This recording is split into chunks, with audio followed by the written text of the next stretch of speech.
one behind the secrets of the female muscle, Zimmermann. How are you? Are you good, Zimmermann? Of course.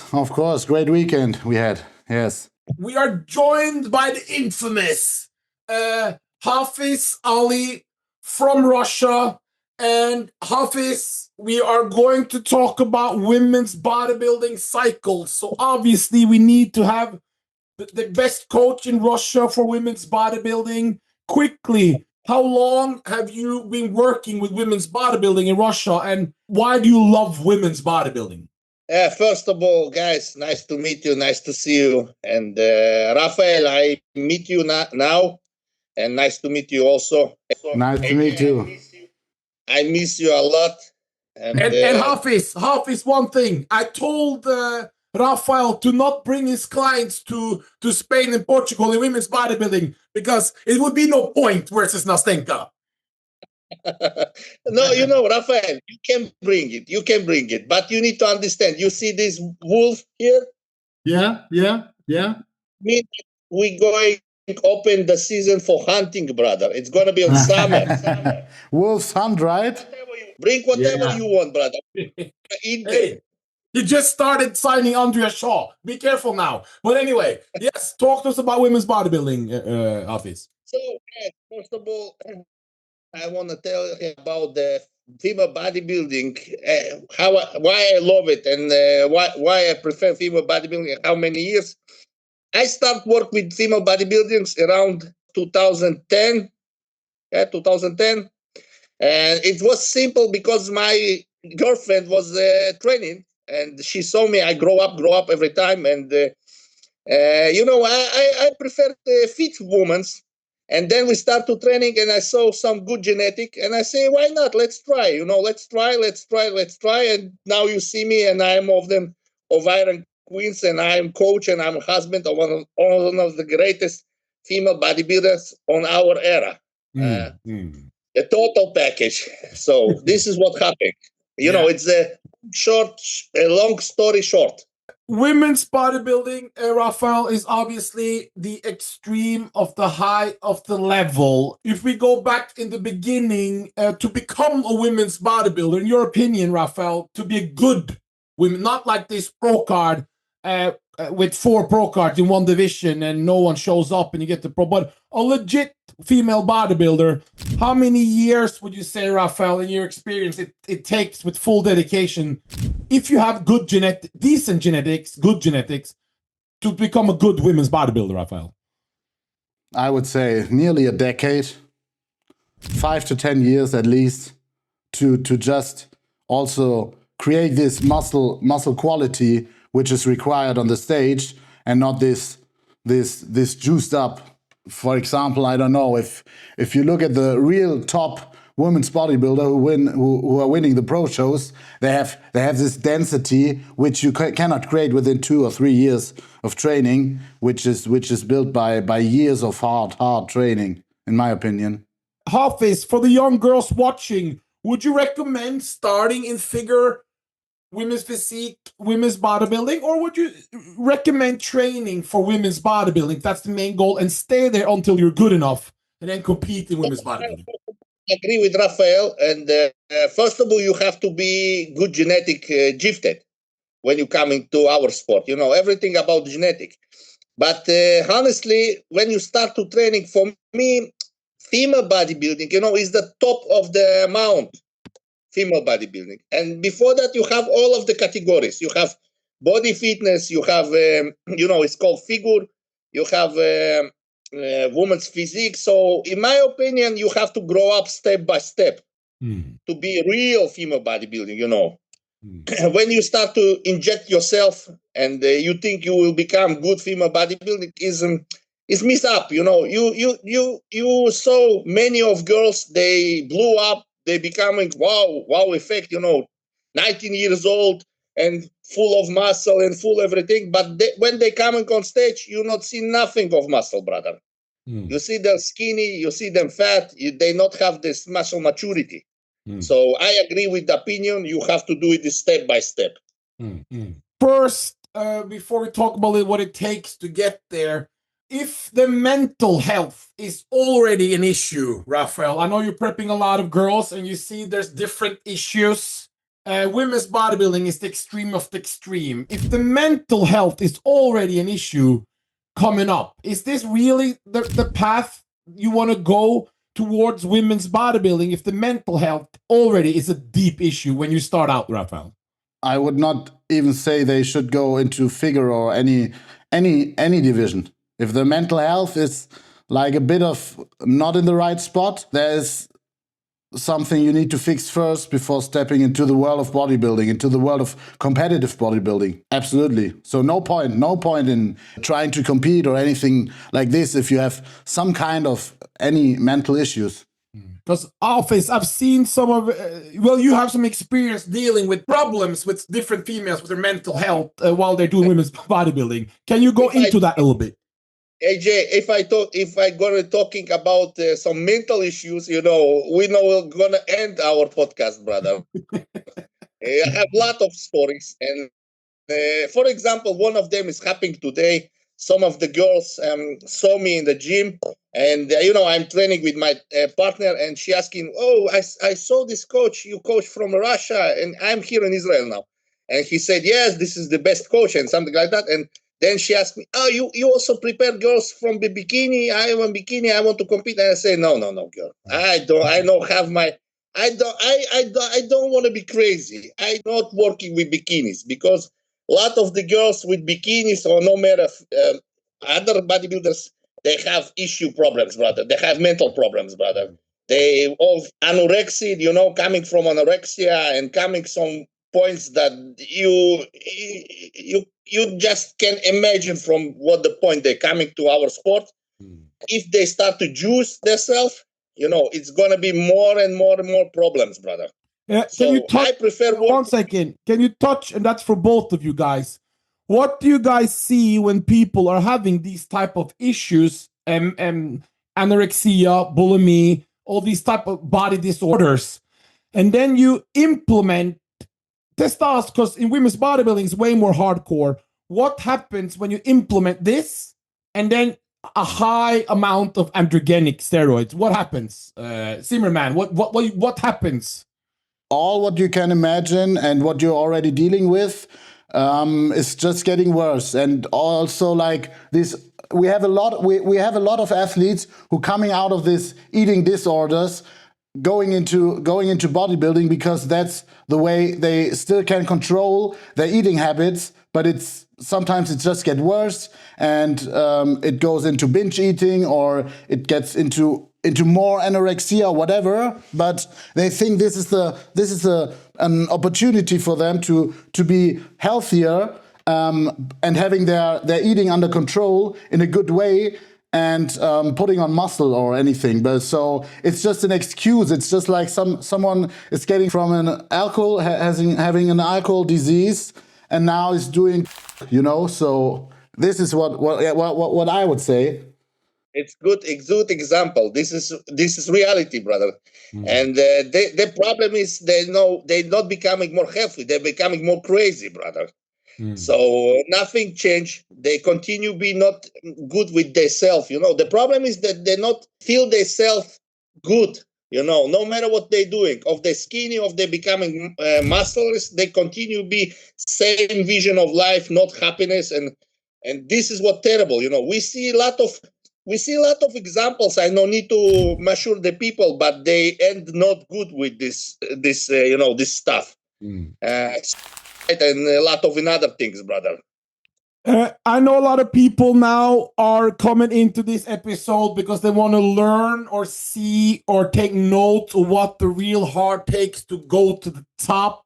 So obviously this is with 10 years, 15 years of training under the belt. This is very important. So girls this is not what you can do to start off. You need to have the foundation first, and the mental health needs to be in check. So if those are in check, a little bit about the difference. How much milligrams per week would you say an average? I don't want to say, because everyone is different. But for women's bodybuilding around, we can start with you, Office, and then we go to Zimmermann. For you, Office, in your opinion, what is usually takes to reach a women's bodybuilding big, great condition, complete, and be good on stage and be pro show winning material?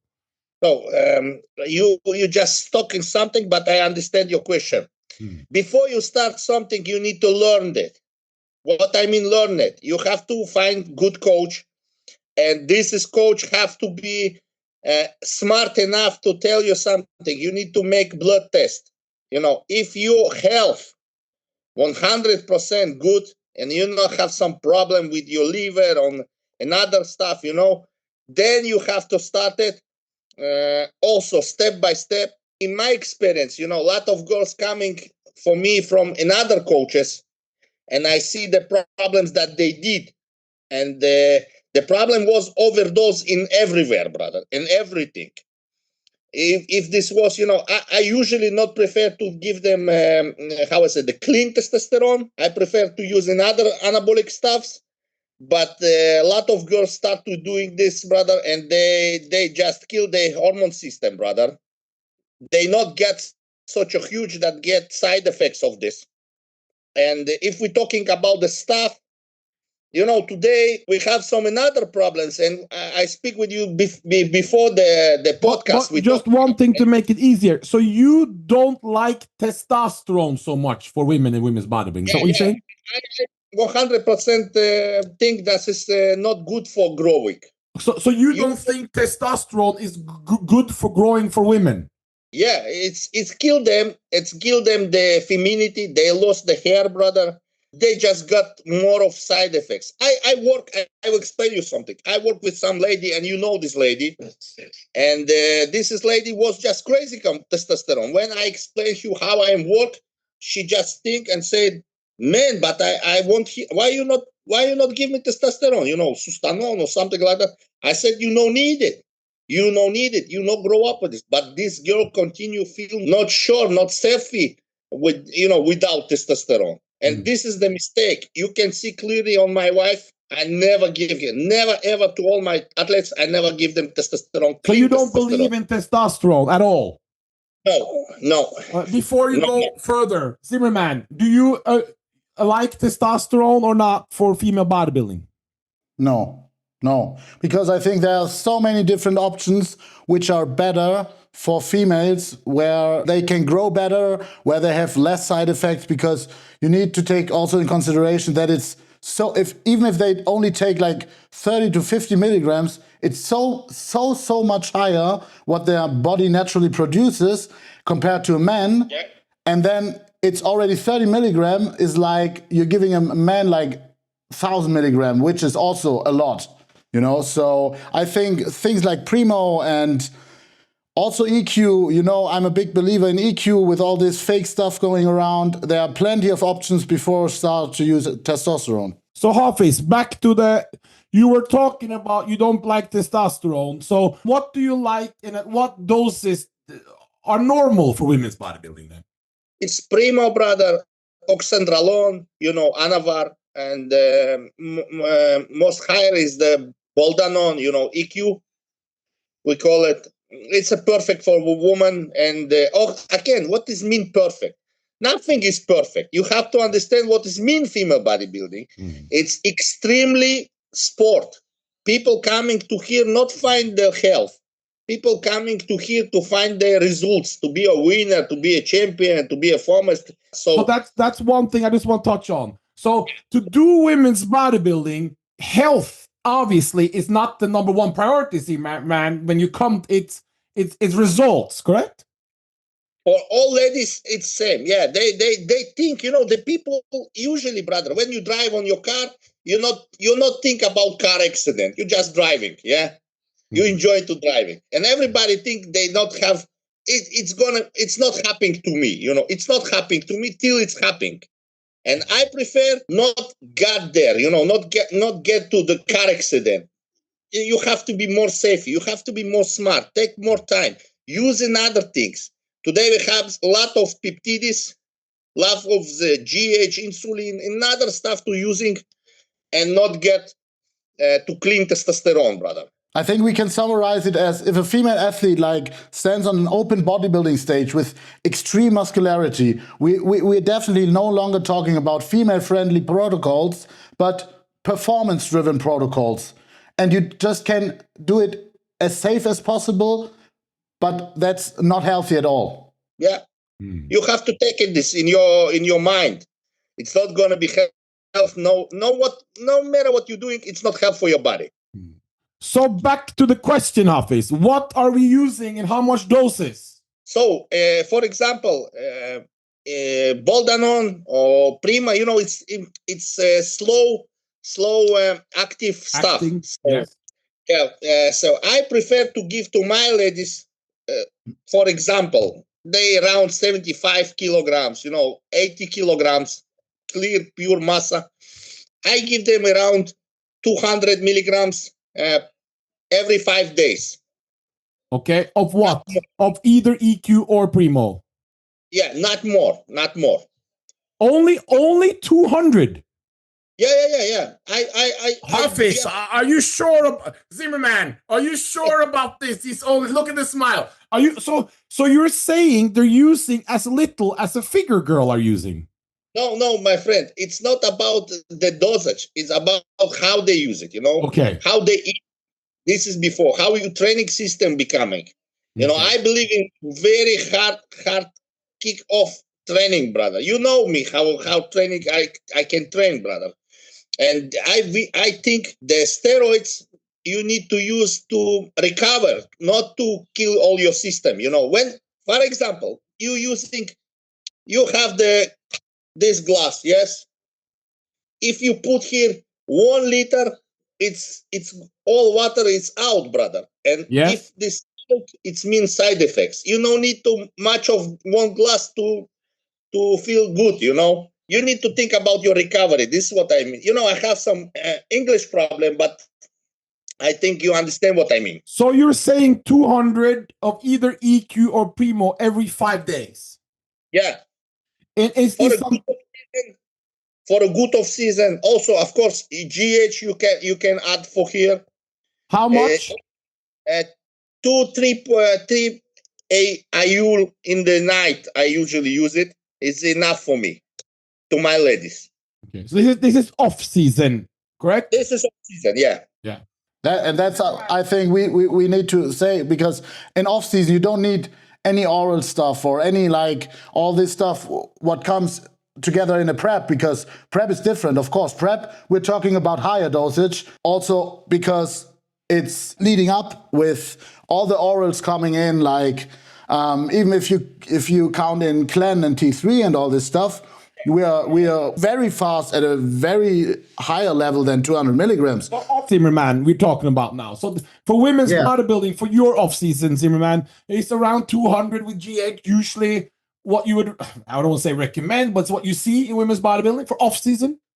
I think if you look at each individual, if you have, like we said in the beginning, good genetics, you don't need much more, because on what you're growing on food, on training, which is lagging in most parts. And then they try to compensate this with higher gear amounts. But then it's only flushing in your system. It's not responding anymore. It's just in your body and leading to more inflammation, worse sleep, etc., etc. And then there's a sweet spot for everyone, like, for example, let's say 200 milligrams, which gives them enough fuel to make their recovery better, to let them train harder, to make them more hungrier. EQ is also putting your appetite up. Yeah, that's a sweet spot for some ladies, of course, yeah. But a question then. Why are coaches having girls in figure and wellness on 200 milligrams if it's the same as women's bodybuilding? Don't you need less for those divisions like figure and wellness, where you don't need extreme size? Office? Again, we're talking about the dosage, brother, and everything is individual for people. And I can speak only about my experience, and I can tell you what I do. For example, on my wife, sometime in off seasons or this off season, and if off season before that, We even in off season not using GH. You believe it? Why not? Because when we start to use the GH, they become, the tool effect of your hands. How is, they're holding already a bit more water, and then it leads to carpal syndrome. Yeah. And she quit training with this, brother. She told me, Hafiz, I don't need it. I can train. I feel myself not good in gym. So I took off this, for example. But in other people need this, they not feel good, they not recovery well, and then you give it. So when we start for prep, Zimmermann, you said that was a difference between off-season and women's bodybuilding. So let's say a regular 16 weeks out women's bodybuilding protocol. Are we starting the same as off-season and working ourselves up? Are we starting higher immediately? Are we starting lower? Or what are we starting with? And what happens? First, you need a clean out phase before starting and prep, So this is also something it probably sounded like we are pushing gear throughout the whole year for women, but it's not. We have phases for off season. For Hafiz, for example, he's putting gear for 8 to 12 weeks, but then they also need a rest for 8 to 12 weeks, doing blood work, etc., PP, and then, if this is all fine, you start at the same dose for the first 8 weeks into prep because you don't need much more. You have this boost, your receptors are fine, your receptors are responsive again, and then the last 6 to 8 weeks, it comes to adding in another Mastron, for example, and then at 4 weeks out, we are talking about the orals, So this is my kind of approach. That you start 16 weeks out. I agree with Rafael. This is that you have to do the clean. PCT. You call this PCT. Yes. You need to do this. You need to give some blood test. Sometimes you need to take I call this bad blood from your body. Because a lot of girls they starting girl they lost their menstruality. Periods. Yeah. And then you need to clean your blood. We do this regular, and when I work with, for example, 2 US girls, and I explain this for them, it's like it's like what I need to do? Take blood from my body for what? And I explained it. You need to clean your body. You need to clean, and you need to detox your body. And then they not believe it. They not believe it because they don't have experience with this. So again. I agree with Rafael. Step by step, you switch up to another stuffs and more shortly stuffs, like a Masteron and in other stuffs, Stanozolol, Venstrol. And again, you do this much more closer to competition. All of this stuff that you see that people become shredded is the diet and the training style. This is the how I call it, the secret. How does the training style change towards the end? In my girls, they usually we training in high intensity training, something close like the Dorian Yates style. Okay. But what I want to say, close to the competition, I can give them the continue work with super heavyweights. Because it's dangerous to get injured, and we see this body of Dorian, of Ronnie Coleman, and another great champions. They injured because they was on diet, and so I switched to high repetition style training. I also call this my system, FTP, focus training progress style. It's mean sometimes we training twice a day, morning training, evening training, and doing twice a day cardio. So it's a full-time working, brother. Wait. 2 times gym sessions and 2 times cardio a day? Yeah. Wow. So this is how you. That's not possible in Europe, is it? With the girls in working, and how are you going to able to do this, Zimmermann? This is very time consuming. I think everybody has their own system, and for Hafiz and their girls works. And if someone's saying to me, "Hey, I have all the time in the world. I have 12 hours. I can train do 1 session of cardio and can train 2 times a day." And if they recover from it, why not? Of course, Let's do it. But one question, Zimmermann. So the dry look you need for Miss Olympia type Yes. of, I don't want to mention the names because they're not included in the episode, but that dry, thin skin, shredded, glutes, peeled, veins everywhere, that's just with the diet compared to figure and women's physique. They are also using some of the same things. But so you see the difference with women's bodybuilding, they're just the elite level of athletes. Is that correct?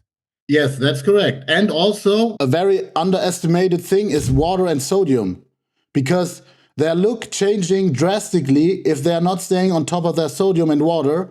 So it sounds so simple, but if you're dieting hard, if you're dieting smart, and keep your water and sodium like your coach is telling you, and he has an idea of how to get into this kind of condition, which is required for this, because a lot of people think women's bodybuilding is just a softer women's physique look. The condition is required nearly the same as women's physique, but with a lot more muscles, so they look bigger and not as conditioned, but they are as crazy conditioned as a woman's physique girl.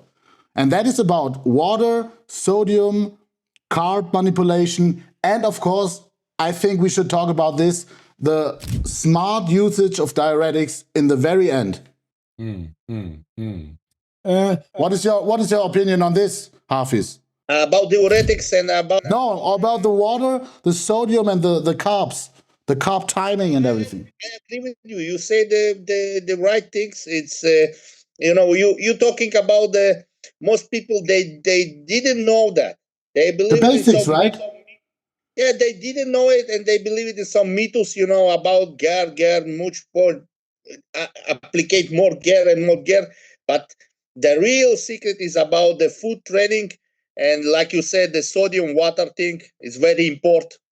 Very important. Recovery stuff important. How your training style. It's also have to. When you prepare yourself, it's prepare the people. You need to take such a more information from your athlete, how you sleep, how you do this, and when you, for example, AJ asking me, you need more time, 20 hours for the day. Yes, all of this girl that we're talking about professional level, there's not people to go work somewhere. This is people who working. This is their work. My wife spent all of the time to be a professional bodybuilder. Of course she working in the gym, but this is for small session to coach somebody, but it's not full-time job in gym. You working from the night till the end of the day. And one last question about this: does female bodybuilders need more food on prep to keep their great size, or can they diet extremely low carbs like we see figure and physique? Some of them are even dieting on less than 100 grams. Does female bodybuilders need more calories, Hafiz, on prep? If we're talking about off-season, yes. If we're talking about also, yes. Also you have to get to this big muscle food, brother. If you not feed them, you will become small and you will lose your muscle. Of course, it's also again individual for people who do this. How I said this, you remember the diet style when you're not eating carbs and you eating a lot of fat. How we call it? It's called keto. Yeah, keto diet. Of course, have some people like that, but again, it's a lot of fat, brother. They're eating. It's not normal control fat. Yeah. So the girls need to eat. So what you guys are saying, to summarize this episode, Rafael, women's bodybuilding is just, when it comes to what they're taking, is kind of the same almost as physique and figure, but the training, the eating, the time in the gym, the genetics, the work ethic is just on a different level, Zimmermann, because what you guys were saying, that was kind of the same for figure and physique. Is this correct, Zimmermann? When it comes to the last 4 weeks of preparation, I would say there is a difference in the compounds we're using. We're not using that hard stuff for figure girls. We're using for women's bodybuilder, So this is not something I would say it is a difference. Not for women's physique. It's the same. What? Women's physique Women's and physique bodybuilding. and women's bodybuilding protocols are identical. What you guys were saying now. It also depends on the individual. It's also very, when somebody says, "Hey, I cannot use XYZ because normally these athletes at this level has a lot of experience," and I always communicate with them and I ask them, "Hey, what did you do in the past?" And it's normally then they say, "Okay, I cannot tolerate XYZ. We're not even trying this." So it's already not in there. So yeah. If somebody, of course, we have girls, they say, turn me into Ronnie Coleman. We've seen protocols in these forums from like 10 years ago where women are using tren in amounts which is more than any men are using. But this is like really, really crazy and not the norm. And that will never display a look on stage which is like fresh, you know. We all want to see these girls fresh on stage, not like up and leather skin and pimples and all this stuff. And if you're overusing this, like Hafiz said in the beginning, and just go so high with the doses, your skin is your biggest organ and it comes out of your skin, and that leads to an unhealthy look, which the judges are definitely not liking. Hafiz, where will we see Nastenka? Spain and We're gonna see everywhere. With God bless. First of all, we're coming, like I said before, we're coming to hunting in this summer. I coming with this stuff to competition. You see me like a barbarian. yeah. So you're coming to Spain and that's 24th of June.